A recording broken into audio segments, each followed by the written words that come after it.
रात का समय। सुहाना अपने काम को पूरा करके जब घर लौटी तो उसने देखा कि उसके सभी पार्टनर एक साथ बैठे हुए हैं। अपने सभी पार्टनर को देखकर सुहाना मुस्कुरा कर कहती है, क्या बात है, इतनी रात हो गई है और तुम सब अभी भी हॉल में बैठे हुए हो। पूर्ण विराम। सुहाना की बातों को सुनकर और उसके बदलते चेहरे को देखकर राजा उसके पास आकर कहता है, मैडम, जब तक आप घर नहीं आ जाती तब तक हम चैन से कैसे सो सकते थे। एक तो आप बिना बताए ना जाने कहाँ चली गई थी। हम जब आपको ट्रेस करने की कोशिश भी कर रहे थे तो वह भी नहीं हो पा रहा था। आखिर आप गई कहाँ थी और आप आज इतनी अलग क्यों दिख रही हैं। पूर्ण विराम। राजा की बातों को सुनकर सुहाना मुस्कुराकर सोफे पर बैठते हुए कहती है, मैं अलग इसलिए दिख रही हूँ क्योंकि कल मेरी सगाई होने वाली है। मैंने तुम लोगों को बताया नहीं है लेकिन अब मैं तुम लोगों को बताना चाहती हूँ। वैसे तो मैं युवराज को बहुत पसंद करती हूँ लेकिन आज तक मैंने कभी भी उन्हें कहा नहीं था।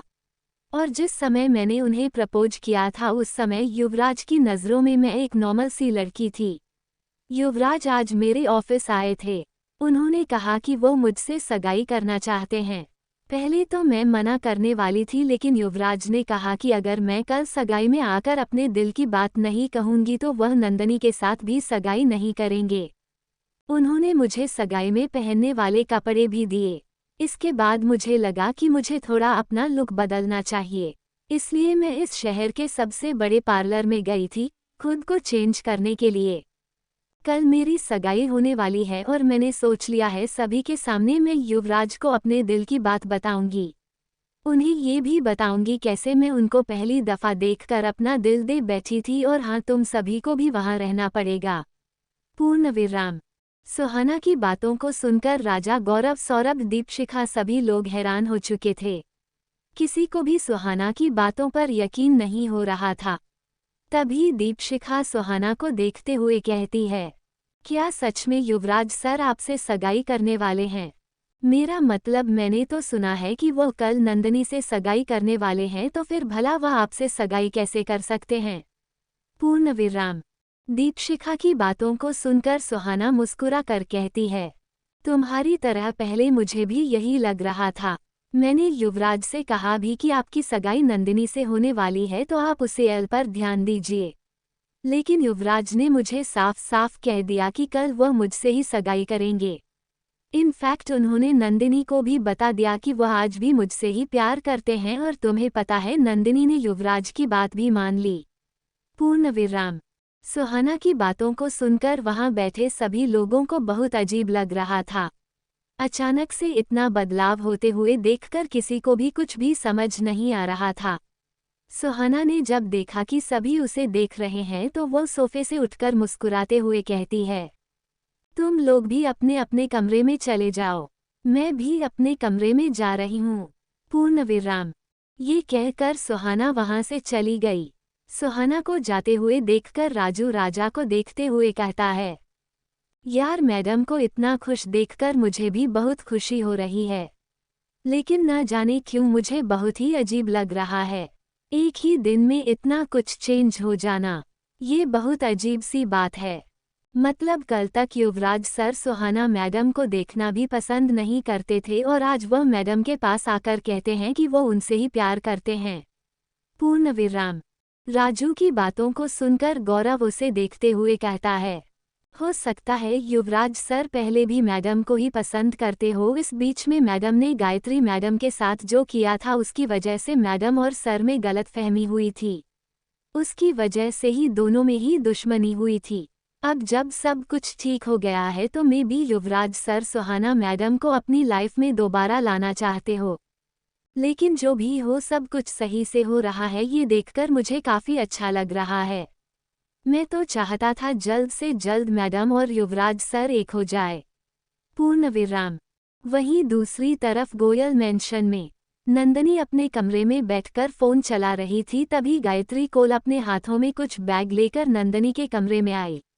नंदनी ने जब गायत्री गोयल को देखा तो वह अपना फ़ोन साइड रखकर उनके पास आकर कहती है, आंटी, आप इस समय यहाँ क्या कर रही हैं? पूर्ण विराम। नंदनी की बातों को सुनकर गायत्री गोयल मुस्कुरा कर कहती है, मैं तुम्हारे लिए कपड़े लेकर आई हूँ, इनमें कुछ कपड़े हैं जो तुम्हें सगाई में पहनने हैं। हालांकि मुझे समझ नहीं आ रहा था कि तुम्हारे लिए क्या पसंद करूं, इसलिए मैंने इतने सारे ले लिए हैं। इसमें से तुम्हें जो अच्छा लगेगा तुम वो पहन लेना। लेकिन एक बात का ध्यान रखना, तुम्हें सुहाना से भी ज़्यादा खूबसूरत दिखना है। मैं चाहती हूँ कि सगाई में आने वाले सारे लोगों की नज़र तुम पर हो, उन्हें भी लगे कि हाँ तुम गोयल खानदान की बहू बनने लायक हो। सभी के मुंह पर बस एक ही नाम होना चाहिए, खूबसूरती।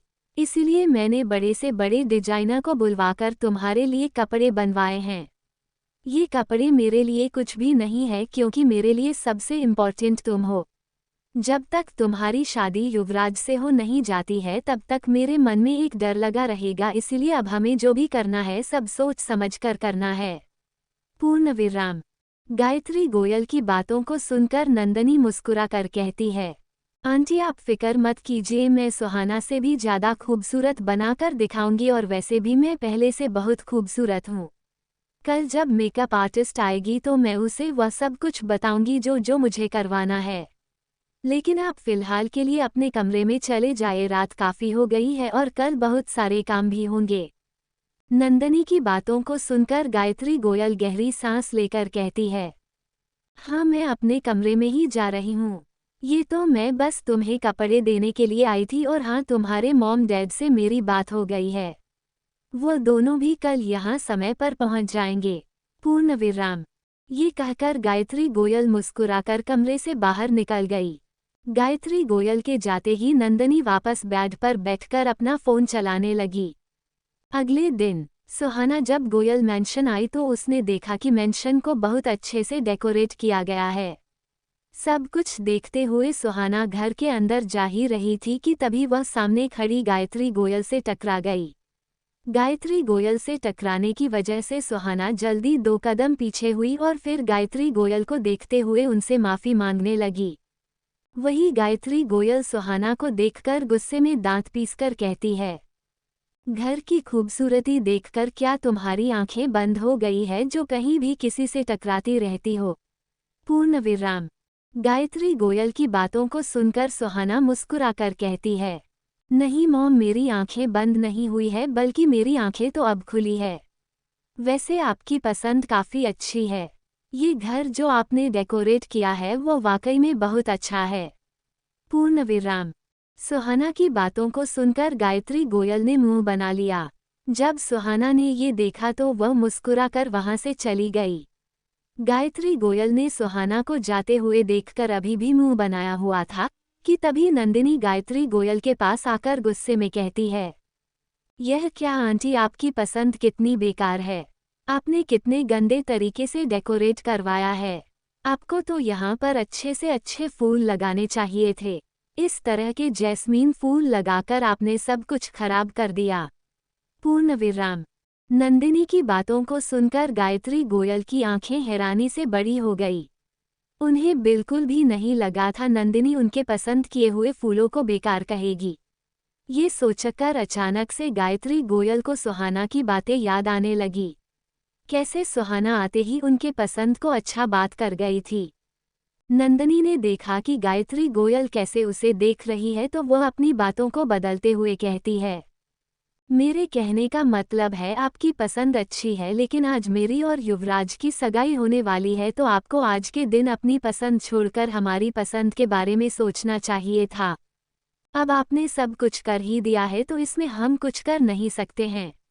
लेकिन अगली बार से किसी चीज़ को डेकोरेट करना हो तो आप प्लीज़ एक बार मुझसे बात कर लीजिएगा, क्योंकि आपकी पसंद सच में बहुत खराब है।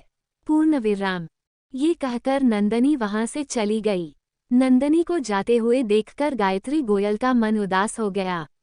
तभी कौशल्या गोयल गायत्री गोयल के पास आकर मुस्कुराते हुए कहती है, इसलिए मुझे सुहाना पसंद आती है। उसे दूसरों को हट करना नहीं आता है।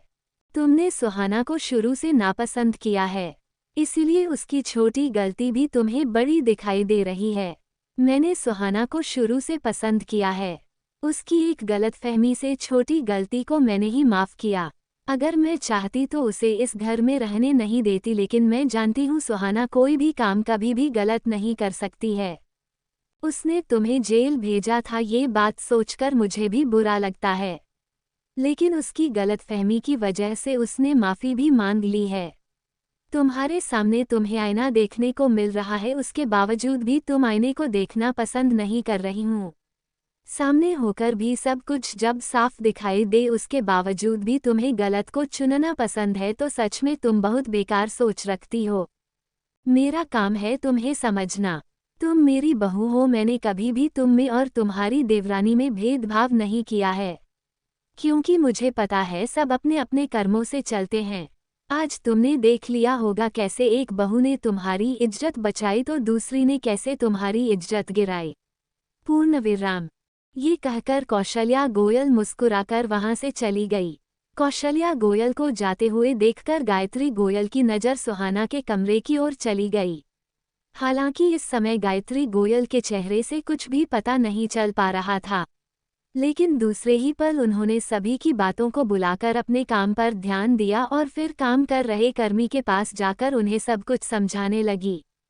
शाम का समय, सभी लोग खाते पीते हुए कपल का इंतजार कर रहे थे।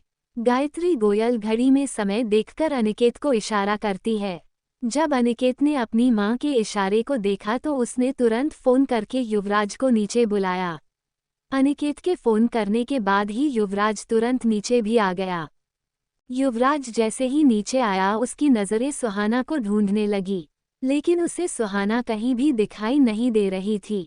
तभी उसने देखा कि नंदनी उसके पास आ रही है। नंदनी को देखकर युवराज बस हल्का सा मुस्कुराया, लेकिन उसकी नज़रें अभी भी सुहाना को ढूंढ रही थी। वो इधर उधर देख रहा था कि तभी उसकी नज़र सीढ़ियों के ऊपर गई, जहां सुहाना एक प्यारी सी साड़ी पहनकर मुस्कुरा रही थी और मुस्कुराते हुए ही सीढ़ियों से नीचे उतर रही थी। सुहाना की खूबसूरती को देखकर सभी लोग उसे देखे जा रहे थे। ऐसा लग रहा था जैसे युवराज की सगाई नंदिनी से नहीं बल्कि सुहाना से होने वाली हो। सुहाना को देखकर वहां मौजूद सभी लोगों के चेहरे पर मुस्कुराहट आ चुकी थी। सुहाना अब तक सभी के पास नीचे आ चुकी थी। नीचे आते ही सुहाना की नज़र नंदनी पर चली गई, जो गुस्से में उसे देख रही थी। नंदनी के चेहरे पर गुस्सा देख सुहाना को बड़ा ही अजीब लगा, लेकिन फिर ज़्यादा ना सोचते हुए सुहाना अपनी नज़रों को घुमाकर अपने पार्टनर को ढूंढने लगी। अपनी नज़रों को घुमाने के बाद ही अचानक से सुहाना की नज़र गौरव, सौरभ, राजा, राजू, दीपशिखा सभी पर चली गई, जो एक साथ बैठकर उसे ही देखकर मुस्कुरा रहे थे। अपने पार्टनर को देखकर सुहाना के चेहरे पर भी मुस्कुराहट आ गई।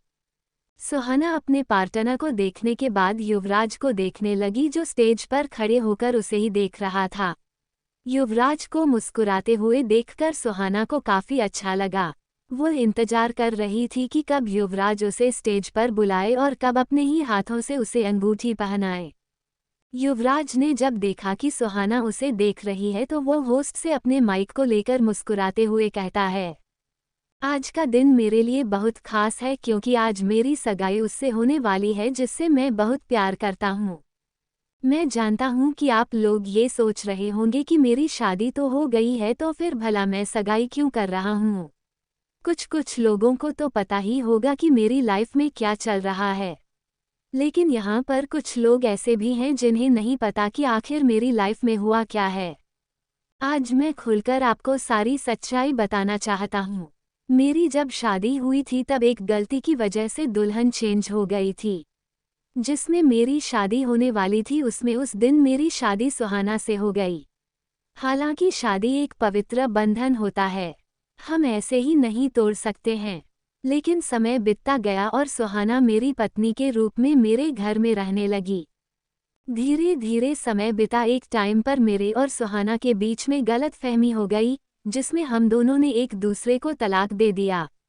आप लोगों को आज मैंने बुलाया है अपनी रियल होने वाली वाइफ से मिलाने के लिए। तो मैं अब दिल थाम कर अपनी होने वाली पत्नी को बुलाने वाला हूँ, तो आप लोग भी इंतजार खत्म कीजिए और मेरी होने वाली पत्नी से मिलिए। पूर्ण विराम।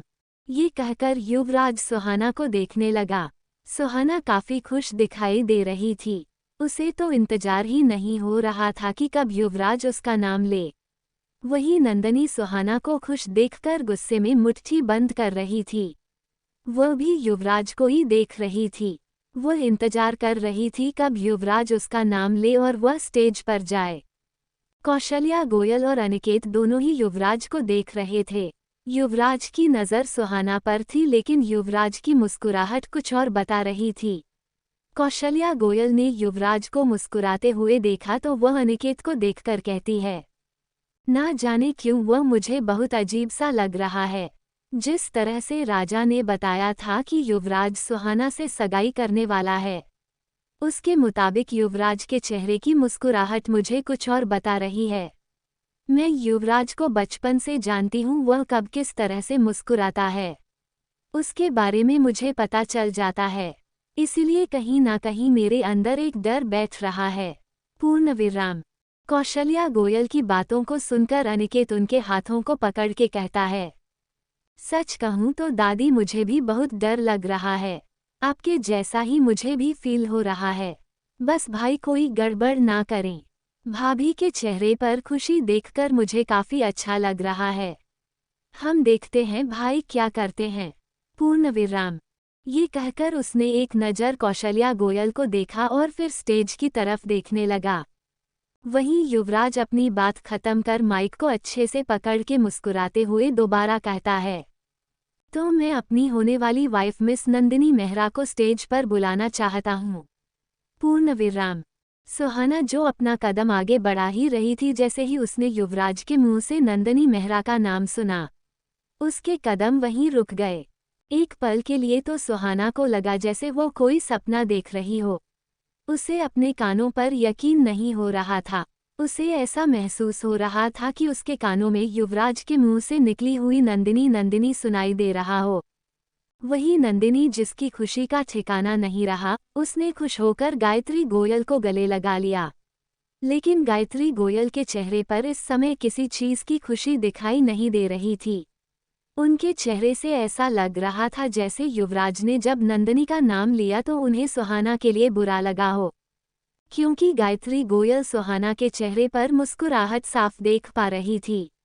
हालांकि कहीं ना कहीं उन्हें सुहाना के मुस्कुराहट से पता चल चुका था कि युवराज कुछ करने वाला है, लेकिन वो ऐसा कुछ करेगा उनको इस बात की बिल्कुल भी उम्मीद नहीं थी।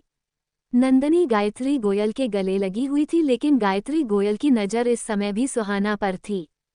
नंदिनी गायत्री गोयल से गले मिलने के बाद तुरंत स्टेज पर युवराज के पास चली गई। युवराज ने अपना एक हाथ आगे बढ़ाया तो नंदिनी ने उसके हाथ पर अपना हाथ रख तो युवराज बड़े ही प्यार से नंदिनी को स्टेज पर लेकर आया। नंदिनी युवराज को एक साथ देखकर वहां मौजूद सभी लोग तालियां बजाने लगे, बस युवराज की फैमिली और सुहाना के पार्टनर को छोड़कर। सुहाना के पार्टनर जो इंतजार में थे कि कब सुहाना स्टेज पर जाएगी और कब वो लोग खुशी से तालियां बजाएंगे। उन लोगों के चेहरे पर गुस्सा साफ दिखाई देने लगा। गौरव गुस्से में मुट्ठी बंद करके दांत पीसकर कहता है, युवराज सर ने ये बिल्कुल भी ठीक नहीं किया। उन्होंने हमारी मैडम को धोखा दिया है। मैं उन्हें छोड़ूंगा नहीं। पूर्ण विराम।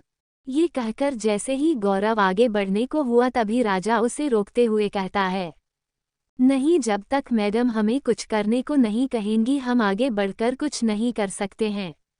पूर्ण विराम। राजा की बातों को सुनकर गौरव गुस्से में उसे देखने लगा तो सभी लोग भी उसे अच्छे से समझने लगे।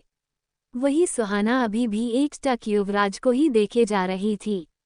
ये सब देखकर सुहाना अपनी पलकें झपकना भी भूल चुकी थी। ऐसा लग रहा था जैसे उसका दिमाग पूरी तरह से घूम चुका है। सुहाना ये देख पा रही थी कैसे युवराज नंदिनी को अंगूठी पहना रहा है, वही नंदिनी भी युवराज को अंगूठी पहना रही है। ये सब देखकर सुहाना को अचानक से अपनी नज़रों के सामने अंधेरा दिखाई देने लगा। उसे ऐसा लग रहा था जैसे उसे अब कुछ भी दिखाई नहीं दे रहा है। धीरे धीरे करते करते अचानक से सुहाना की आंखें बंद हो गई और वह नीचे फर्श पर जा गिरी। सुहाना के नीचे गिरते ही सभी लोगों की नज़र सुहाना पर चली गई। वहीं स्टेज पर युवराज जो नंदिनी के साथ खड़े होकर मुस्कुरा रहा था, सुहाना को नीचे गिरते हुए देखकर वह भागकर सुहाना के पास आया। लेकिन इससे पहले कि वह सुहाना को पकड़ता तभी अनिकेत और गौरव ने जल्दी से सुहाना को चारों तरफ से घेर लिया।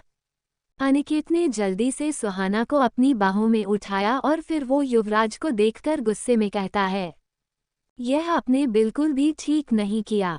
पूर्ण विराम। ये कहकर अनिकेत सुहाना को लेकर वहां से चला गया। वही सुहाना के सारे पार्टनर भी युवराज को गुस्से में देखकर वहां से चले गए। कौशल्या गोयल ने युवराज से इस तरह की उम्मीद बिल्कुल भी नहीं रखी थी। उन्हें अभी युवराज को देखकर काफी गुस्सा आ रहा था। वो युवराज के पास आकर गुस्से में कहती है, जब तुम्हें नंदिनी से ही शादी करनी थी तो कल ऑफिस में जाकर तुमने सुहाना से क्यों कहा कि तुम उससे सगाई करने वाले हो?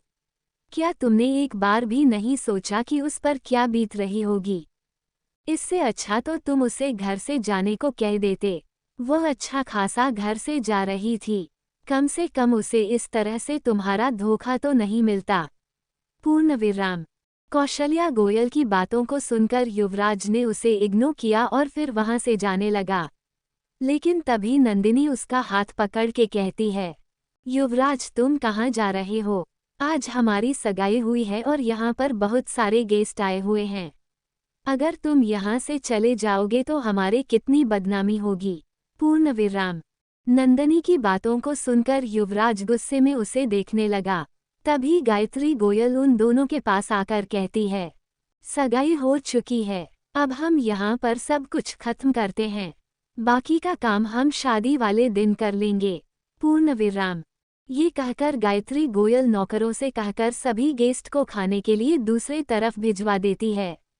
थोड़ी ही देर में वहां मौजूद सभी लोग घर से बाहर चले गए थे। कौशल्या गोयल को अभी भी युवराज पर काफी गुस्सा आ रहा था, लेकिन उन्हें सुहाना के लिए काफी फिक्र हो रही थी, जिस वजह से उन्होंने अनिकेत को कॉल लगाया पर अनिकेत ने उनके कॉल को एक बार भी नहीं उठाया। युवराज इस समय सभी घरवालों के साथ हॉल में ही मौजूद था। उसके मन में क्या चल रहा है ये बात किसी को भी समझ नहीं आ रहा था। युवराज के चेहरे पर परेशानी देखकर कौशल्या गोयल उसके पास आकर कहती है, सुहाना को इस तरह से देखकर तुम्हें परेशानी हो रही है क्या? तुम्हें तब इतनी परेशानी नहीं हुई थी जब तुमने सुहाना को धोखा देने के बारे में सोचा था। वो बच्ची जो तुमसे इतने समय से प्यार करती आई है, तुमने एक झटके में उसका दिल तोड़ दिया। क्या तुम्हें अंदाजा भी है क्या वह दोबारा तुमसे प्यार कर पाएगी? क्या वह कभी भी तुमसे नजरों में नजरें मिलाएगी? पूर्ण विराम। कौशल्या गोयल की बातों को सुनकर युवराज ने उनके एक भी सवाल का जवाब नहीं दिया। युवराज को चुप देखकर कौशल्या गोयल को और ज्यादा गुस्सा आने लगा, लेकिन वह इस समय युवराज को कुछ भी नहीं कहना चाहती थी। उनके मन में सिर्फ सुहाना का ही ख्याल था। उन्हें बस जानना था कि सुहाना की हालत कैसी है। वहीं हॉस्पिटल में अनिकेत सुहाना को लेकर हॉस्पिटल आ चुका था। डॉक्टर इस समय सुहाना का इलाज कर रही थी। थोड़ी देर बाद डॉक्टर रूम से बाहर निकलकर आए तो उन्होंने देखा कि सभी लोगों के चेहरे पर परेशानी है, जिसके बाद वह अनिकेत को देखते हुए कहते हैं, मिस्टर गोयल उन्होंने शायद सुबह से कुछ नहीं खाया है, जिस वजह से उनको अपने शरीर में बहुत कमजोरी महसूस हुई है और उसी वजह से उनको चक्कर भी आए। पूर्ण विराम। डॉक्टर की बातों को सुनकर अनिकेत को थोड़ी शांति मिली। वो खुद की घबराहट को शांत करते कहता है, जेड क्या अब वो बिल्कुल ठीक है? उनको किसी चीज की प्रॉब्लम तो नहीं है ना? पूर्ण विराम। अनिकेत की बातों को सुनकर डॉक्टर मुस्कुराकर कहते हैं, जी नहीं, फिलहाल तो उनके ऊपर पानी चढ़ाया गया है। जब वो पूरी तरह से ठीक हो जाएगी तब हम उन्हें अस्पताल से डिस्चार्ज कर देंगे। तब तक के लिए आप लोग उनसे मिल सकते हैं। वो बिल्कुल ठीक है। पूर्ण विराम। ये कहकर डॉक्टर वहां से चले गए। डॉक्टर को जाते देख गौरव अनिकेत को देखकर कहता है, अनिकेत सर, क्या मैडम से पहले आप मिलना चाहते हैं? वैसे तो आप युवराज सर के भाई हैं, हम आपको मैडम के करीब भी जाने नहीं देते, लेकिन आज आपने मैडम के बड़े भाई होने का पूरा फर्ज निभाया है, इसलिए आप चाहे तो पहले मैडम से मिल सकते हैं। हमें किसी चीज़ की दिक्कत नहीं होगी। वैसे भी इस समय मैडम को आप ही समझा सकते हैं। मैडम आपसे ही अच्छे से बात कर सकती हैं। हम उनके पास जाएंगे भी तो शायद वो हमसे नजरें ना मिला पाए। पूर्ण विराम। अनिकेत ने जब गौरव की बातों को सुना तो वह मुस्कुराते हुए सुहाना से मिलने के लिए कमरे के अंदर चला गया। जैसे ही वह रूम में आया उसने देखा कि सुहाना चुपचाप ऊपर सीलिंग को देखे जा रही है। सुहाना के पास आकर उसके बगल में बैठते हुए अनिकेत गहरी सांस लेकर कहता है, भाभी अब आप कैसी हो? पूर्ण विराम। अनिकेत की बातों को सुनकर सुहाना अपनी नज़रें सीलिंग पर से हटकर उसे देखकर कहती है, मैं कैसे रहूंगी, मैं तो बिल्कुल ठीक हूँ। पूर्ण विराम। सुहाना की बातों को सुनकर अनिकेत समझ रहा था इस समय सुहाना ऐसा क्यों कह रही है। कहीं ना कहीं उसे सुहाना को लेकर बहुत बुरा भी लग रहा था। उसने सुहाना के हाथों को पकड़ा और फिर वो धीरे से कहता है, भाभी मुझे माफ कर दीजिएगा। मुझे बिल्कुल भी पता नहीं था कि भाई इस तरह से अचानक से ऐसा कुछ करेंगे। अगर मुझे पहले से पता होता तो मैं कसम से कह रहा हूँ ऐसा कुछ भी होने नहीं देता। मुझे जरा सा भी अंदाजा नहीं था कि भाई ऐसा कुछ करेंगे, क्योंकि राजा ने खुद बताया था भाई आपसे सगाई करने वाले हैं। जब मुझे और दादू को ये बात पता चली थी तो हम दोनों बहुत खुश हुए थे और हम दोनों इसी चीज़ का इंतजार कर रहे थे कि कब वह समय आएगा। लेकिन जब भाई ने आपकी जगह नंदनी को बुलाया तो हमें बहुत बड़ा झटका लगा। मुझे नहीं पता भाई ने आपके साथ ऐसा क्यों किया। मैं नहीं जानता हूँ कि आखिर भाई के दिमाग में चल क्या रहा है। बस मैं इतना जानता हूँ कि भाई आपसे सच में प्यार करते हैं। मैंने उनकी आंखों में आपके लिए डर देखा है, आपके लिए परेशानी देखी है। आपको खोने का जो उनका डर है ना वह हर बार उनके चेहरे पर दिखता है। जब आप सिंगापुर गई थी तब भाई बहुत परेशान थे। मैंने उनसे कहा कि आप भाभी के लिए परेशान क्यों हो रहे हैं। तब भाई ने मुझसे कुछ नहीं कहा था, लेकिन उनके चेहरे पर आपके लिए एक डर था। उन्हें लग रहा था कि अगर वह आपके साथ नहीं रहेंगे तो वह आपको हमेशा के लिए खो देंगे। इसके बाद वह बिना हमें कुछ बताए सिंगापुर के लिए निकल गए। फिर अचानक से उन्होंने नंदनी से सगाई क्यों की, ये बात मुझे बिल्कुल भी समझ नहीं आ रही है। भाई की इन सारी हरकतों की वजह से मुझे उनसे नफरत हो रही है। मैं सोच रहा हूँ कि क्या वह सच में मेरे ही भाई हैं। मुझे उनको भाई कहने में भी अब नफरत हो रही है। पूर्ण विराम। अनिकेत की बातों को सुनकर सुहाना ने एक नज़र उसे देखा और फिर वो बेड पर उठकर बैठते हुए मुस्कुराकर कहती है, तुम्हारे भाई की इसमें कोई गलती नहीं है। मैं ना इसी लायक हूँ। मैंने उनको इतना बड़ा धोखा दिया है तो जाहिर सी बात है वो मुझे दोबारा प्यार कैसे कर सकते हैं। मुझे नहीं पता कि उन्होंने ऑफिस में आकर मुझसे सगाई करने के बारे में क्यों कहा था, लेकिन शायद वो मुझे दोबारा प्यार नहीं कर सके। तुम खुद को ब्लेम मत करो और तुम अपने भाई से नफरत मत करो। उन्होंने मुझे धोखा दिया तो मुझे बिल्कुल भी बुरा नहीं लगा। हाँ, थोड़ा दुख है कि उन्होंने पहले जताया फिर दिल तोड़ दिया, लेकिन वह तुम्हारे भाई हैं। उन्होंने तुम्हारे लिए बचपन से बहुत कुछ किया है और एक गलती पर तुम उन्हें उससे दूर नहीं कर सकते हो, उनसे नफरत नहीं कर सकते हो। देखो अनिकेत, मेरे लाइफ में जितना था मुझे उतना मिल गया। मैं यही सोचकर खुश रह जाऊंगी कि मैंने उस इंसान से प्यार किया है जिस इंसान ने एक टाइम पर मुझे भी प्यार किया था। भले ही वह मुझे मेरी किस्मत में मिला नहीं हो, लेकिन कुछ समय के लिए ही सही वह मेरे पास तो था। फिलहाल के लिए मैं बिल्कुल ठीक हूँ। तुम्हें अपने घर जाना चाहती हूँ, तुम्हारी भलाई इसी में है कि तुम भी अपने घर चले जाओ। पूर्ण विराम। ये कहकर सुहाना बेड से उतरने लगी। सुहाना को बेड से उतरते देखकर अनिकेत उसके पास आकर कहता है, लेकिन भाभी डॉक्टर ने कहा है कि वो आपको यहाँ से अभी जाने नहीं देंगे। आप कुछ समय के लिए यहीं पर आराम कीजिए। जब आपकी तबीयत बिल्कुल ठीक हो जाएगी तो आप घर चले जाइएगा और मैं भी तब तक यहीं रहूँगा जब तक आप बिल्कुल ठीक नहीं हो जाती है। पूर्ण विराम। अनिकेत की बातों को सुनकर सुहाना मुस्कुराते हुए कहती है, नहीं, मैं बिल्कुल ठीक हूँ। अगर मैं यहाँ रहूँगी तो मुझे और ज़्यादा परेशानी होगी। मैं अपने घर में ही सुकून से रह सकती हूँ, इसलिए प्लीज़ मुझे वहाँ जाने दो। पूर्ण विराम। ये कहकर सुहाना बिना अनिकेत की बात सुन रूम से बाहर निकल गई। रूम से बाहर निकलते ही सुहाना की नज़र अपने साथियों पर गई। उसने एक नज़र अपने साथियों को देखा, फिर उन सभी को इग्नोर करके वहां से जाने लगी। जब गौरव और राजा ने ये सब देखा तो वह सब सुहाना के पीछे जाने लगे। सुहाना अब तक अस्पताल से बाहर निकल चुकी थी। ये देखकर राजा गौरव से कहता है, लगता है मैडम इस समय किसी से बात नहीं करना चाहती है। हम मैडम को घर लेकर चलते हैं ताकि उनको थोड़ा आराम मिल सके। पूर्ण विराम। राजा की बातों को सुनकर गौरव ने हाँ में सिर हिलाया, फिर सभी लोग साथ में गाड़ी में जाकर बैठ गए। राजा ड्राइविंग सीट पर बैठा और फिर सभी को लेकर वहां से निकाल गया। कुछ समय बाद गोयल मेंशन। अब तक अनिकेत हॉस्पिटल से अपने घर आ चुका था। जैसे ही वह घर आया उसने देखा कि सभी घर वाले एक जगह पर बैठे हुए हैं।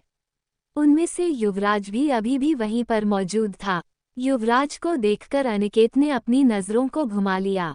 कौशल्या गोयल ने जब अनिकेत को देखा तो वह भागकर उसके पास आई और फिर वो परेशानी भरी आवाज में कहती है, सुहाना कहाँ है? वह तुम्हारे साथ हॉस्पिटल गई थी ना, तो तुम उसे यहाँ लेकर क्यों नहीं आए? पूर्ण विराम। कौशल्या गोयल की बातों को सुनकर अनिकेत गुस्से में युवराज को देखकर दांत पीसकर कहता है, आपको लगता है दादी इतना कुछ हो जाने के बाद भाभी इस घर में आएगी? मैं तो कहता हूँ भाभी अब जिंदगी में कभी इस घर में ना आए। यहाँ पर रहने वाले सभी लोग धोखेबाज हैं। आज तक किसी ने भाभी को दिल से नहीं अपनाया। मेरी भी मति मारी गई थी कि उस समय जब मैंने भाभी से नफरत की थी, लेकिन उसके बावजूद भी मैंने कभी भाभी के खिलाफ जाकर कुछ भी नहीं किया था। मुझे तो समझ नहीं आ रहा है कि आखिर भाभी ने ऐसा क्या गुनाह कर दिया कि उनको इतनी बड़ी सजा मिल गई। पूर्ण विराम। अनिकेत की बातों को सुनकर युवराज समझ चुका था कि अनिकेत उसे ही कह रहा है, जिस पर वह सोफे से उठते हुए कहता है, तुम्हारी भाभी कोई महान काम नहीं कर रही है। उसने मेरे साथ साथ मेरे कंपनी के साथ जो किया उसका अंजाम तुम्हें पता ही है। मेरी शादी नंदनी से ही होगी। ये बात कन्फर्म हो चुकी है, तो अगली बार से कोई भी इस घर में सुहाना का नाम लेकर नहीं पुकारेगा। पूर्ण विराम। ये कहकर युवराज गुस्से में वहां से चला गया। युवराज को गुस्से में जाते देख अनिकेत मुट्ठी बंद करके कहता है, बस यही सब देखकर मुझे भाई से अब नफरत हो रही है। आखिर क्या गलती थी भाभी की? उन्होंने एक गलतफहमी के चक्कर में मॉम को जेल में भेज दिया था। ये बात मैं भी समझ चुका हूँ और घर वाले भी समझ चुके हैं। लेकिन भाई ने बदला लेने के लिए भाभी को धोखा देने के बारे में सोच लिया। अनिकेत की बातों को सुनकर कौशल्या गोयल उसे देखते हुए कहती है, मैं तुम्हारा गुस्सा समझ सकती हूँ, लेकिन तुम मुझे ये बताओ सुहाना कैसी है? डॉक्टर ने क्या कहा? पूर्ण विराम। कौशल्या गोयल की बातों को सुनकर अनिकेत गहरी सांस लेकर कहता है, भाभी बिल्कुल ठीक है। डॉक्टर ने उन्हें आराम करने को कहा था, लेकिन भाभी हॉस्पिटल में रहना नहीं चाहती थी, इसलिए वह अपने साथियों के साथ अपने घर चली गई। पूर्ण विराम। अनिकेत की बातों को सुनकर नंदनी के चेहरे पर मुस्कुराहट आ गई। वो एक नज़र पूरे परिवार को देखकर धीरे कदमों से चलते हुए वहां से चुपचाप अपने कमरे में चली गई। कौशल्या गोयल अनिकेत की बातों को सुनकर कहीं ना कहीं अब अच्छा फील कर रही थी। हालांकि सुहाना घर नहीं आई ये सोचकर उन्हें बुरा भी लग रहा था, लेकिन इतना कुछ हो जाने के बाद वह अब चाहती भी नहीं थी कि सुहाना इस घर में आए और उसे वापस से कोई धोखा मिले। ये सब सोचकर कौशल्या गोयल अनिकेत से कहती है, तुम बिल्कुल सही कह रहे हो। मैं भी अब यही चाहती हूँ कि सुहाना इस घर में कभी ना आए। जिस घर के लोग उसे समझते नहीं, उस घर में आना उसके लिए बेकार है। लेकिन मैं और तुम सुहाना से मिलने के लिए हर रोज जाया करेंगे, ताकि उसे ऐसा ना लगे कि हम उसके साथ नहीं हैं। भले ही कोई उसके साथ हो या ना हो, मैं और तुम हमेशा उसके साथ रहेंगे। पूर्ण विराम। ये कहकर कौशल्या गोयल गायत्री गोयल को गुस्से में देखकर वहां से चली गई। इधर नंदिनी ने अपने कमरे में आकर जल्दी से कमरे का दरवाजा बंद कर लिया। कमरे का दरवाजा बंद करने के बाद उसने बेड पर रखे अपने फ़ोन को उठाया और किसी को कॉल लगाया। थोड़ी ही देर में जैसे ही नंदिनी का किया हुआ कॉल रिसीव हुआ, नंदिनी खुश होकर चिल्लाते हुए कहती है, पापा आप तो जीनियस हो। मतलब मुझे यकीन नहीं हो रहा है कि हमारा काम इतना जल्दी हो गया। जो काम मैं इतने समय से नहीं कर पा रही थी वो काम आपने एक झटके में कर दिया। आपको अंदाजा नहीं है सुहाना हमेशा के लिए घर से चली गई है। अब मैं आराम से घर में रहकर आपका दिया हुआ काम कर सकती हूँ। कोई भी मुझे अब रोक नहीं सकता है। वरना आपको तो पता ही था सुहाना के रहने पर मैं कोई भी काम नहीं कर पा रही थी क्योंकि सुहाना की नज़रें हर समय मेरे ऊपर रहती थी, जिस वजह से मेरा किया हुआ अधूरा काम भी खराब हो जाता था। लेकिन अब आप फिक्र मत कीजिए, शादी से पहले मैं आपका सारा काम पूरा कर दूंगी। पूर्ण विराम। नंदनी की बातों को सुनकर उसके पापा मुस्कुरा कर कहते हैं, मुझे पता था ये सब करने के बाद वह लड़की घर से जरूर जाएगी, लेकिन एक बात ध्यान रखना युवराज सब कुछ छानबीन करने की पूरी कोशिश करेगा और जब उसे पता चलेगा कि उसके पास रखी हुई सारी चीज़ नकली है तो वह वापस से सुहाना के पास जाएगा। वह सुहाना के पास जाए उससे पहले तुम्हें मेरा सारा काम पूरा करना है। जब तक मेरा काम पूरा नहीं होगा तब तक मैं शांति से नहीं बैठ सकता हूँ। मैंने काफ़ी लंबे समय तक इंतजार किया है तुम्हें उसे घर में भेजने के लिए। मैंने बहुत कुछ किया है, इसीलिए अब तुम्हें सब कुछ सोच समझ कर करना है। पूर्ण विराम। अपने पापा की बातों को सुनकर नंदिनी मुस्कुरा कर कहती है, पापा आप उसकी फिक्र मत कीजिए। युवराज को कभी भी मुझ पर शक नहीं होगा। लेकिन ताज्जुब की बात है ना, युवराज ने अचानक से सुहाना को छोड़कर मुझसे सगाई की। उसने स्टेज पर सुहाना को ना बुलाकर मुझे बुलाया। जब आपने बताया कि युवराज सुहाना के कंपनी गया है तब मुझे लगा जरूर वह सुहाना को प्रपोज करने गया है। इसके बाद कहीं ना कहीं मेरे अंदर एक डर बैठ गया था, लेकिन मैं तो हैरान थी ये देखकर कि उसने सुहाना को इग्नोर किया, उसे इतना बड़ा धोखा दे दिया। अब मैं बेझिझक सारा काम करवा सकती हूँ और कर सकती हूँ। आप बस बैठकर आराम से पूरे घरवालों को देखिए, कौन क्या कर रहा है क्या नहीं कर रहा है, ये सब देखकर मुझे इन्फॉर्म कीजिए। बाकी का काम मैं संभाल लूंगी। और हाँ, युवराज को मुझ पर बिल्कुल भी शक नहीं होगा, क्योंकि मैं इस समय बिल्कुल सुहाना की तरह बिहेव कर रही हूँ। जिस तरह से सुहाना मासूम बच्ची बनकर रहती थी वैसे ही अब मैं बनकर रहूंगी। पूर्ण विराम। नंदनी की बातों को सुनकर मिस्टर मेहरा मुस्कुरा कर कहते हैं, ठीक है तो तुम आज से अपने काम पर लग जाओ, क्योंकि शादी का समय भी आने वाला है। पूर्ण विराम। ये कहकर मिस्टर मेहता ने फोन रख दिया। इधर सुहाना अपने घर आ चुकी थी, जिसके बाद वह चुपचाप सोफे पर बैठकर टीवी देख रही थी। दीपशिखा सुहाना को इतना शांत देखकर बहुत अजीब फील कर रही थी। उसने अपनी जिंदगी में सुहाना को इतना शांत पहली बार देखा था। जब उससे रहा नहीं गया तो वह गौरव को देखते हुए कहती है, मैडम इतनी शांत है, मुझे बिल्कुल भी अच्छा नहीं लग रहा है। जब से हॉस्पिटल से मैडम घर आई है तब से उन्होंने कुछ नहीं कहा है, बस चुपचाप टीवी देख रही है और चुपचाप खा रही है। मैडम के ऐसे बिहेव से तो मुझे लग रहा है जैसे मैडम को उन सब चीज़ों से कोई फर्क ही नहीं पड़ा हो। युवराज सर ने नंदनी से सगाई कर ली, इसका मतलब यही है कि शादी भी करेंगे। और यह सब जानने के बाद भी मैडम इतनी शांत कैसे रह सकती है। सच कहती हूँ, अगर मैडम की जगह मैं होती ना तो मैं बिना किसी को कुछ बोले नंदनी को अभी तक दुनिया से गायब कर चुकी होती। लेकिन मैडम है कि हर काम सोच समझकर ही करती है।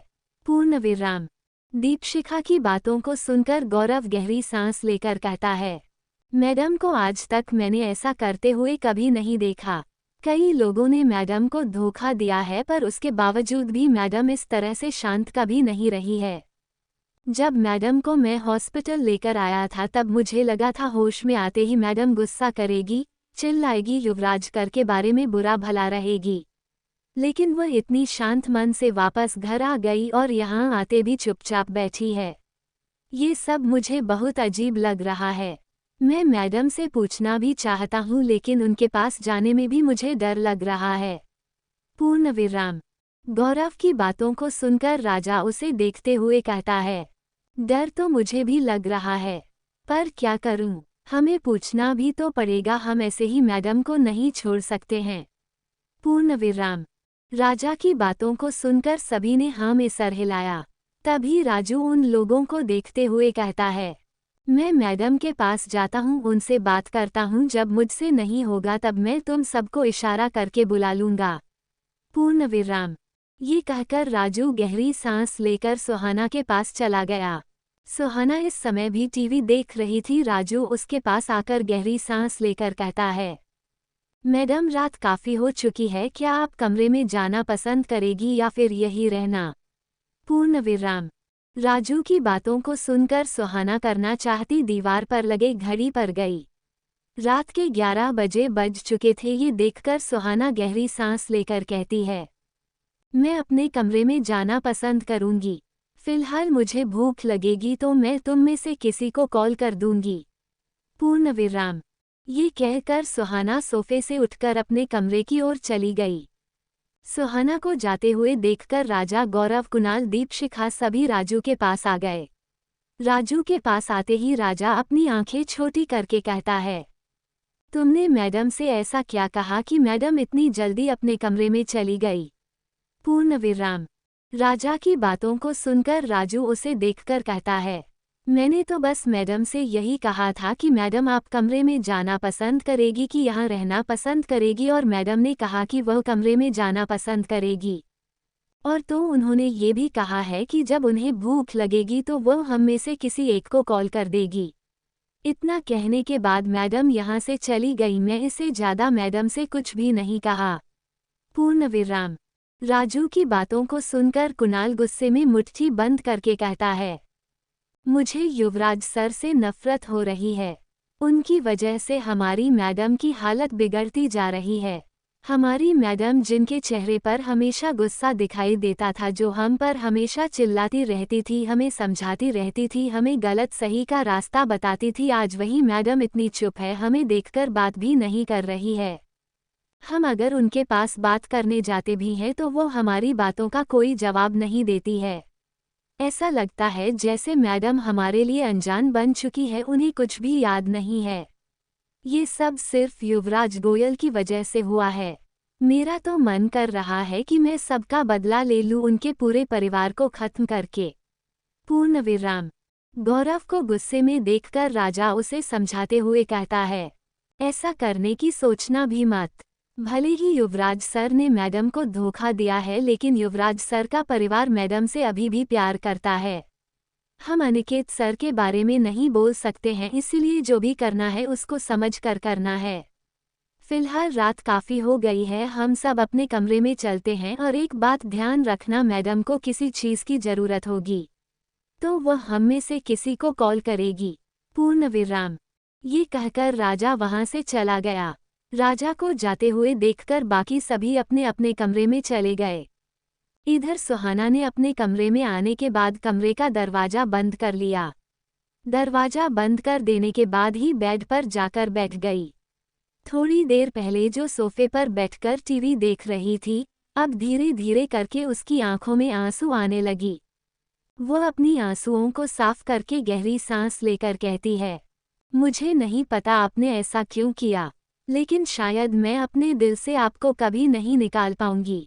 मैं कोशिश करूंगी कि मैं आपको भुला दूं, लेकिन मैं अब शायद आपके पास भी कभी नहीं आ पाऊंगी। पूर्ण विराम। ये कहकर सुहाना एक लंबी सांस ली और फिर बेड पर लेटकर अपनी आंखों को बंद कर ली। उसको अपनी आंखें बंद किए हुए 5 मिनट ही बीते थे कि तभी उसे अचानक से दरवाज़ा खटखटाना की आवाज़ आई। उसने अपनी आंखों को खोली तो उसे महसूस हुआ कि अब वह आवाज़ बंद हो चुकी है, जिसके बाद वह एक गहरी सांस लेती है। लेकिन तभी उसे दोबारा दरवाज़ा खटकने की आवाज़ आई, जिसके बाद वह धीरे से कहती है, मैंने कहा ना, मैं जब फ़ोन करूंगी तब तुम में से कोई आ जाना, अभी मुझे किसी की ज़रूरत नहीं है, तुम लोग जा सकते हो। पूर्ण विराम। सुहाना की बात खत्म हुई कि दोबारा दरवाज़ा खटखटाना की आवाज़ आई, जिस पर सुहाना गुस्से में बेड से उतरकर दरवाज़ा खोलने गई। लेकिन जैसे ही उसने दरवाज़ा खोल, दरवाजे के बाहर कोई भी नहीं था। ये देखकर सुहाना हैरान रह गई। उसने पहले तो दरवाजे से बाहर निकालकर चारों तरफ देखा, फिर कमरे में आकर वापस दरवाज़ा बंद करके बेड पर बैठ गई। वह बेड पर बैठी ही थी कि तभी उसकी नज़र खिड़की पर गया, जहां पर किसी की परछाई दिखाई दे रही थी।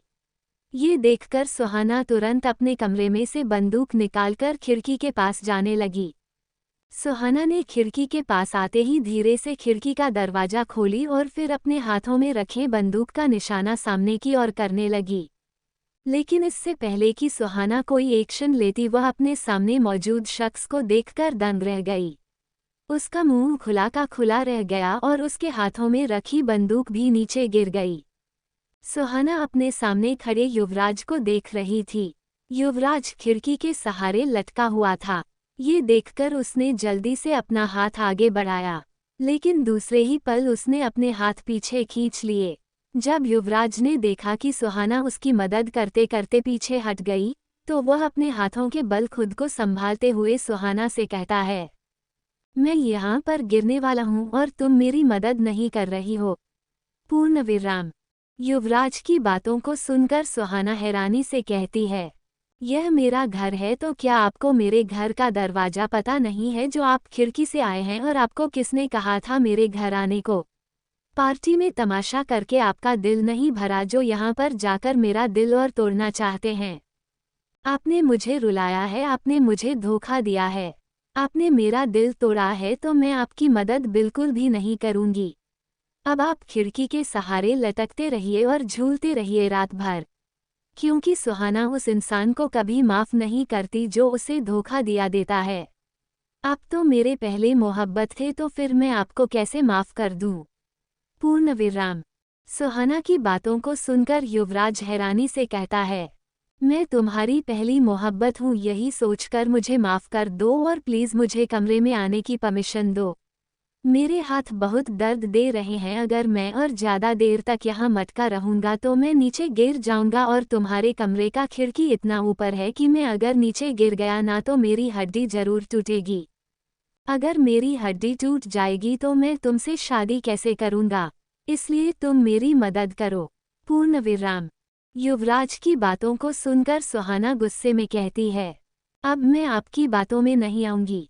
कंपनी में आकर आपने मुझसे कहा था कि आप मुझसे सगाई करने वाले हैं, लेकिन आपने नंदिनी से सगाई की और आज मेरे घर आकर मुझसे शादी करने वाले। यहाँ कोई गुड्डा गुड़िया का खेल नहीं हो रहा है जो शादी किसी और से और सगाई किसी और से।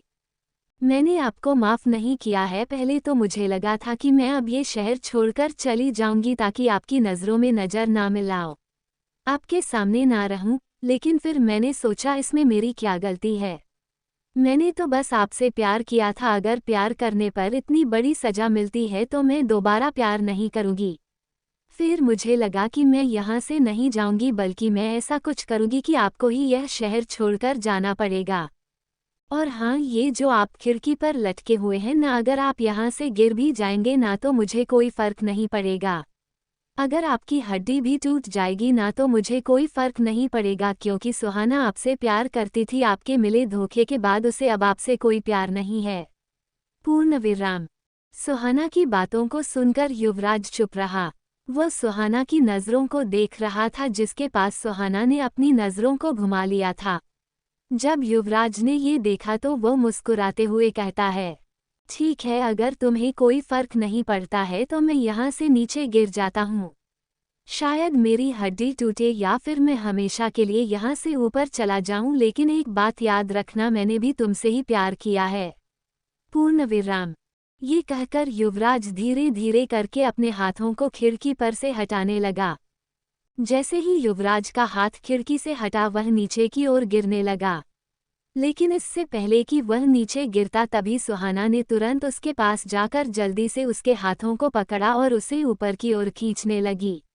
सुहाना को बिल्कुल भी अंदाजा नहीं था कि युवराज उसके एक बार कहने पर नीचे की ओर गिर जाएगा। उसे लगा था शायद युवराज नाटक कर रहा है, वापस उसे अपने जाल में फंसा रहा है।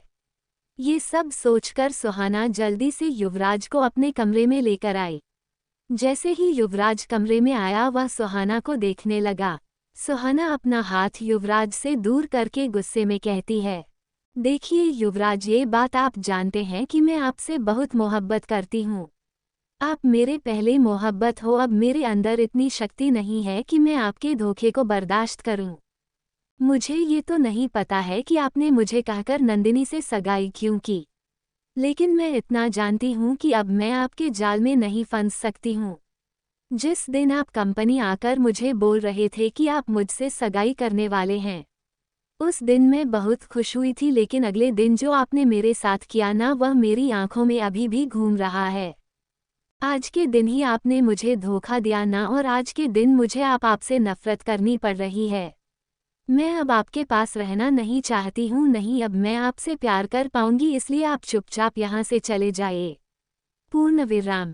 ये कहकर सुहाना युवराज के सामने से हटकर दरवाजे के पास चले गए और वो वहीं से ही युवराज को बाहर जाने का इशारा करती है। युवराज ने जब देखा कि कैसे सुहाना उसे बाहर जाने का रास्ता दिखा रही है, तो वो दरवाजे के पास आया और जल्दी दरवाजा बंद करके सुहाना का हाथ पकड़ के उसे अपने करीब करके कहने लगा, क्या तुम सच में चाहती हो मैं यहाँ से चला जाऊँ? ठीक है, मैं यहाँ से चला जाऊँगा और कभी भी अपना चेहरा नहीं दिखाऊँगा, लेकिन तुम्हें आखिरी बार मुझसे बात करनी होगी। मैं तुम्हें बताना चाहता हूँ कि मैं यहाँ क्यों आया हूँ। पूर्ण विराम। युवराज की बातों को सुनकर सुहाना मुंह फेरते हुए कहती है, मुझे नहीं जानना है कि आप यहाँ क्यों आए हैं। मुझे बस आपका चेहरा नहीं देखना है। आपके दिए धोखे अभी भी मेरे दिमाग में घूम रहे हैं। इससे पहले कि मैं आपका मर्डर कर दूं, आप चुपचाप यहाँ से चले जाए और जाकर अपनी उस प्यारी नंदनी से शादी कीजिए। क्योंकि अब जब सगाई कर ही ली है तो शादी भी जल्दी कर लेनी चाहिए। शादी क्या, एक काम कीजिए ना, शादी के 2 दिन बाद नंदनी को मां बना दीजिए। पूर्ण विराम।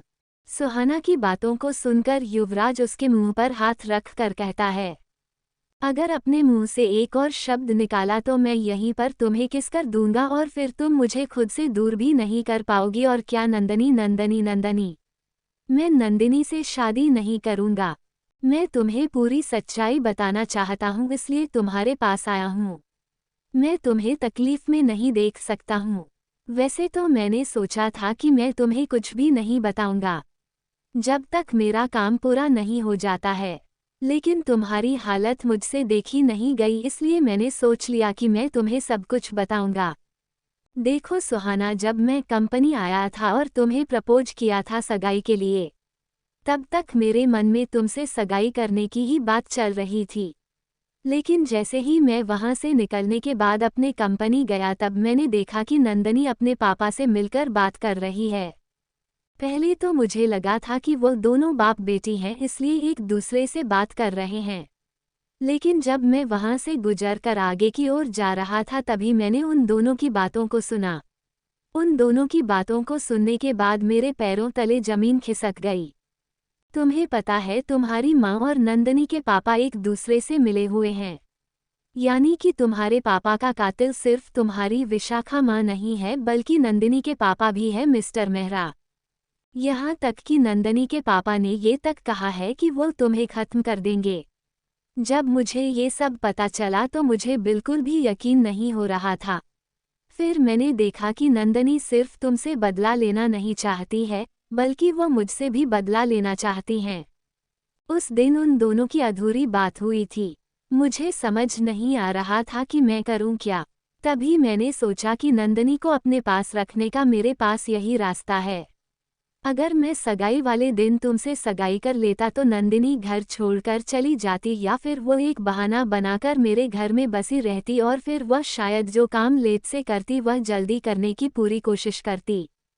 मैं तुम्हें कुछ दिखाना चाहता हूँ, शायद वह देखने के बाद तुम्हें सब समझ आ जाएगा कि मैं क्या कहना चाहता हूँ। पूर्ण विराम। ये कहकर युवराज ने अपने पॉकेट से फ़ोन निकाला और फिर उसमें एक वीडियो चलाकर सुहाना को दिखाया। हालांकि युवराज ने अभी भी सुहाना के मुंह पर अपना हाथ रखा हुआ था, जिस पर सुहाना जल्दी उसका हाथ हटाकर युवराज के फ़ोन को देखने लगी। फ़ोन में चल रहे वीडियो को बड़े ध्यान से देखते हुए सुहाना की आंखें हैरानी से बड़ी होती जा रही थी। युवराज भी सुहाना के साथ वीडियो को दोबारा देख रहा था। जैसे ही वीडियो खत्म हुआ, युवराज सुहाना को देखकर कहता है, एग्जैक्टली मैं भी इसी तरह हैरान हुआ था। तुम्हारी माँ यानी कि विशाखा, मिस्टर मेहरा दोनों पति पत्नी है। उन दोनों ने एक दूसरे से शादी रचाई है और यह बात नंदनी को पता है। नंदनी तुमसे बदला लेना चाहती है, इसलिए उसे अपने पापा और तुम्हारी माँ के रिश्ते से कोई प्रॉब्लम नहीं है। वो मुझसे शादी करके मेरी पूरी प्रॉपर्टी को लेना चाहती है, क्योंकि मैंने एक समय पर उसके पापा के प्रॉपर्टी को छीना था। जब नंदनी मेरे लाइफ में दोस्त बनकर आई थी, तब मेरे पापा ने नंदनी के पापा से दोस्ती की थी और उन्हें दोस्ती के तौर पर मेरे पापा ने उन्हें उनकी कंपनी लौटा दी, जिस पर एक समय पर उनकी काफ़ी बदनामी भी हुई थी। शायद इस चीज़ का बदला लेने के लिए वह आज मुझसे मेरा सब कुछ छीनना चाहते हैं। जो मुझे इन सब के बारे में पता चला तब मैं और सब कुछ जानने की कोशिश करने लगा। फिर मुझे मेरे ही आदमी से पता चला कि मिस्टर मेहरा पुलिस स्टेशन गए थे, वह भी विशाखा से मिलने। जब वो वहां गए तो मेरे आदमी ने उन दोनों की बातों को रिकॉर्ड कर लिया। मिस्टर मेहरा वहां जाकर अपनी पत्नी से बात कर रहे थे। नंदनी की मां को ये बात बिल्कुल भी पता नहीं है कि विशाखा उनकी पत्नी है।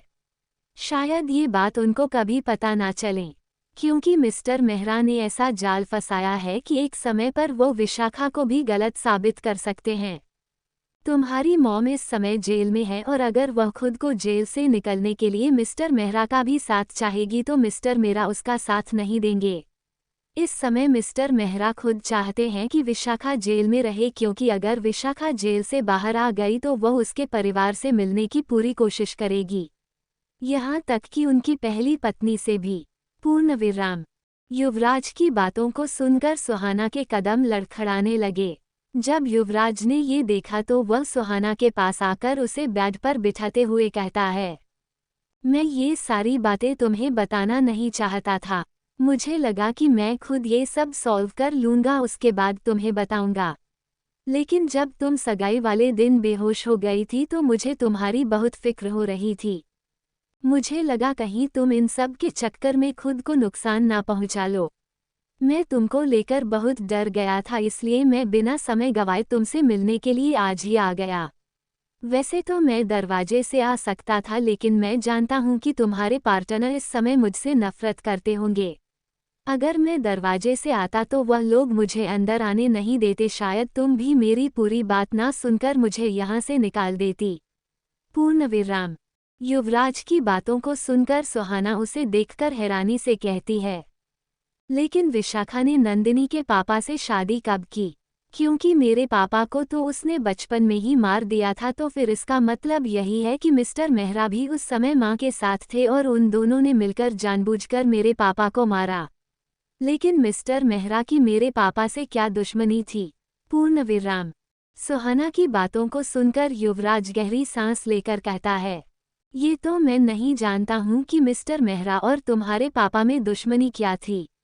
लेकिन हाँ, अब अगर यह हमें जानना है तो इसके लिए हमें मिस्टर मेहरा से ही बात करनी होगी, क्योंकि इन सारे सवालों का जवाब उनके पास है। पूर्ण विराम। युवराज की बातों को सुनकर सुहाना गुस्से में मुट्ठी बंद करके कहती है, अगर ऐसा है तो मैं अभी उनके पास जाऊंगी। आखिर उन लोगों ने क्या समझ के रखा है? सब मेरे पापा के पीछे पड़े हुए हैं। पहले मुझे लगा कि इन सब में सिर्फ मेरी माँ का हाथ है, लेकिन अब तो इन सब में नंदनी के पापा भी मिले हुए हैं। अगर मेरी माँ को सजा मिल सकती है तो मैं नंदनी के पापा को भी नहीं छोड़ूंगी। पूर्ण विराम। सुहाना की बातों को सुनकर युवराज गहरी सांस लेकर कहता है, मैं तुम्हारे गुस्से को समझ सकती हूँ, लेकिन इस समय तुम वहां नहीं जा सकती हो, क्योंकि अभी हमें उन्हें नहीं बताना है कि हम दोनों को उनकी सच्चाई पता चल चुकी है, क्योंकि हमें उनके बारे में और सब कुछ जानना होगा। आज जब मैं अपने कमरे से बाहर निकल रहा था तब मैंने नंदनी और मिस्टर मेहरा की बातें सुनी। मिस्टर मेरा साथ नंदनी को कोई काम जल्दी करने को कह रहे हैं, वह भी शादी से पहले, और नंदनी ने भी तो सोच लिया है वह अपना काम करके रहेगी। अब जब तुम उस घर में नहीं हो तो नंदनी के पास एक मौका है अपना काम जल्दी करने का, क्योंकि नंदनी को डर था कि अगर तुम मेरे घर में रहती तो हमेशा अपनी नज़रों को उसी के ऊपर रखती। पूर्ण विराम। युवराज की बातों को सुनकर सुहाना गहरी सांस लेकर कहती है, इसका मतलब यही है कि नंदिनी यह सब जान चुकी है, लेकिन उसके बावजूद भी वह अपने पापा का साथ दे रही है। उसके पापा एक कातिल है, ये सब जानकर जब वो अपने पापा का साथ दे सकती है तो वो किसी को भी जान से मार सकती है। पूर्ण विराम। ये कहकर वह युवराज को देखते हुए कहती है, अगर आपको ये बात पता चल चुकी थी तो आपने उसी दिन मेरे पास आकर क्यों नहीं बताया? मैं भी आपका साथ देती। आप यूं सभी के सामने मुझे धोखा देकर क्यों चले गए? आपको पता है आपकी इस हरकत की वजह से मुझे आपसे नफरत हो रही थी। लेकिन मैं आपसे नफरत भी नहीं कर पा रही थी। मैंने बचपन से सिर्फ आपसे प्यार किया था और आप है कि एक पल में मुझे खुद से दूर करने जा रहे थे। पहली बार जब जेल में रहकर मैंने आपको देखा था तभी मैंने अपना दिल आप पर को दिया था। उसके बाद से ही मैंने सोच लिया था कि कुछ भी हो जाए, मैं आपको अपना बनाकर रहूंगी। आप ये सब काम करने से पहले मुझसे एक बार पूछते क्यों नहीं है? आपको पता है मैं कितना डर गई थी। अपने सामने ये सब देखकर मेरे तो हाथ पैर कांप रहे थे। मुझे लगा कि मैंने जिस इंसान से प्यार किया वह इंसान हमेशा के लिए मुझे छोड़कर जा रहा है। पूर्ण विराम। सुहाना की बातों को सुनकर युवराज मुस्कुराते हुए कहता है, भला मैं तुम्हें कैसे छोड़ सकता हूँ? हाँ, उस समय मुझे बुरा तो लग रहा था लेकिन मैंने सोचा कि सही समय आते ही मैं तुम्हें सच बता दूंगा। फिलहाल तुम ये सोचो कि मेरी सिर्फ सगाई हुई है नंदिनी से। मैं शादी नंदिनी से नहीं करता। पूर्ण विराम। युवराज की बातों को सुनकर सुहाना मुंह बनाकर कहती है, लेकिन सगाई तो अपने नंदिनी से की है और आपने तो मुझसे कहा था कि आपने मेरे लिए अंगूठी पसंद की है। जब आपने मेरे लिए अंगूठी पसंद की थी तो वह अंगूठी आपने नंदिनी को क्यों पहनाई? आप चाहते तो ये सब नाटक भी कर सकते थे लेकिन आपने ऐसा नहीं किया। पूर्ण विराम। सुहाना की बातों को सुनकर युवराज अपनी आंखें छोटी करके कहता है, तुम्हें किसने कहा कि तुम्हारे लिए जो मैंने अंगूठी पसंद की वो मैंने नंदिनी को पहना दी है? ये कहकर युवराज ने अपने दूसरे पॉकेट में हाथ रखा और फिर अपने पॉकेट से एक अंगूठी निकाली।